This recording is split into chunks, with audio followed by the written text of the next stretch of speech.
Hey Aries, welcome back to Distilled Tarot. My name's Shannon. I'll be guiding you through today's reading. This is our daily reading for August 2nd. Let's see what's going on with Aries. Thanks to all of you who have been engaging with the videos. When you comment, that's what keeps this channel going, so thank you very much. At the heart of our reading today, we have the Lovers. So probably we're talking about a romantic situation going on with you right now, although this could be something or an activity that you're committing to that you truly enjoy. You really, really love this, and it represents a commitment. Let's see what the challenge is. What challenge are we facing for Aries?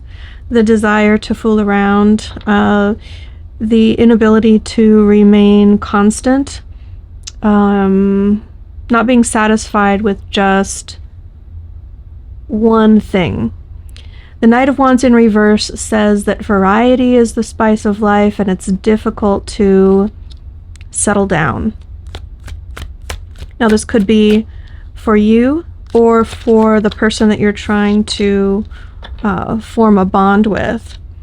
Your focus, we have the Magician, which is the confidence to make something happen that you want to bring from the realm of potential into the realm of reality. In the recent past, we have the Hierophant in reverse. So you've been really rethinking things that used to feel very permanent in your life. Trying to come up with new and better ways of doing things to replace the old standards.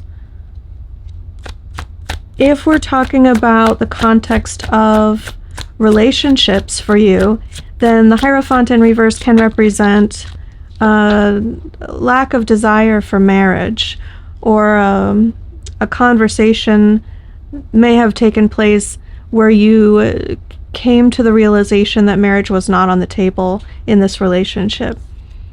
Your higher self perspective is represented by the Five of Swords in reverse, which talks about the overcoming of an argument, the resolution of a disagreement, or avoiding that altogether, and keeping the peace rather than starting a fight. I don't think that comes at the cost of resolving any sort of mismatch or disagreement. I think it would just come without the confrontational aspect. And that's what Spirit is seeing is the best thing that's going to come out of this season of your life, is a difference in how you approach what you're going through right now. There's going to be less animosity, less strife, less turmoil moving forward. I think both in this relationship, but on a greater scale for you, for relationships in general. Show me what comes next. Justice. This was a great card to come up in context of relationships because it's the card that represents Libra. This is harmony and balance. It's not a requirement that everything always be fair, because life isn't always fair, but it's striving for that principle. It's striving for the greatest degree of balance and win-win outcomes as possible. I do feel like there's a specific argument going on for you in your life right now that will be resolved on a more permanent basis.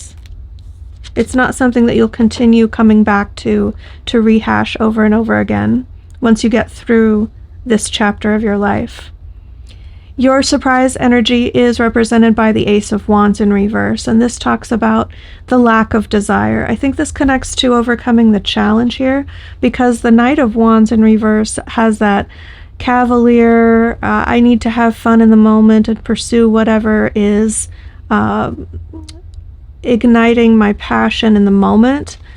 And then this Ace of Wands in reverse can be a resolution to that energy, where it's more along the lines of, I don't have to seize every new interesting opportunity that comes my way.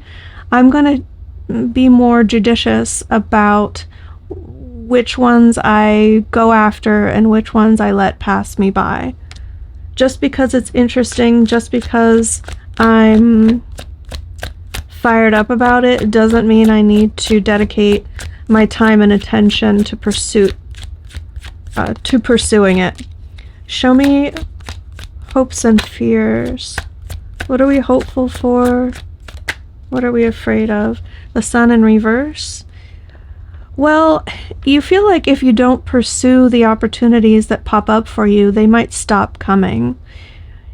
This is a lack mindset of a sort. You feel like opportunities for fun and adventure are rare or scarce. And you're afraid that if you don't jump on the opportunities when they arrive, then that says something about you, that you're the sort of person that doesn't like fun, that doesn't like adventure. And you don't want that internal shift to take place, because you know that'll start reflecting in your environment with less fun, less adventure. But I would challenge that you see that as a certainty when it's coming up in the reading as a fear. Your end result, we have barriers breaking down with the Seven of Wands in reverse. This is allowing people in where you used to protect yourself from pain, from heartbreak, by keeping people at arm's length. This is allowing people to get close enough to you to know the real you. There's a big leveling up occurring here for you with the World at the bottom of the deck. That indicates once you move through this portal energy, it's unlikely that you'll go back to the way things were before. And your advice, if you want to work through these energies for your highest and best good, is to be more open and reveal the things that you used to keep very guarded and secret, rather than waiting for someone else to ask questions or pry convincingly enough to get you to open up. This is a card that talks about revelation. The Seven of Swords in reverse is the moment where you want to be more forthright, more actively open with the people who matter to you. So if you'd like to engage in a way that is healthier, that's going to have a better outcome for you, consider how the Seven of Swords in reverse could apply to your situation and your behavior patterns. I'm going to leave it there. I hope that helped. Have a great day, and I'll see you back tomorrow. Ready for more? Check out this playlist for your zodiac sign for an even deeper dive into your story. And if you're in need of more individual attention from yours truly, click this link in the description box below to learn more about my personal readings, and consider becoming a channel member for access to exclusive members-only readings and live streams.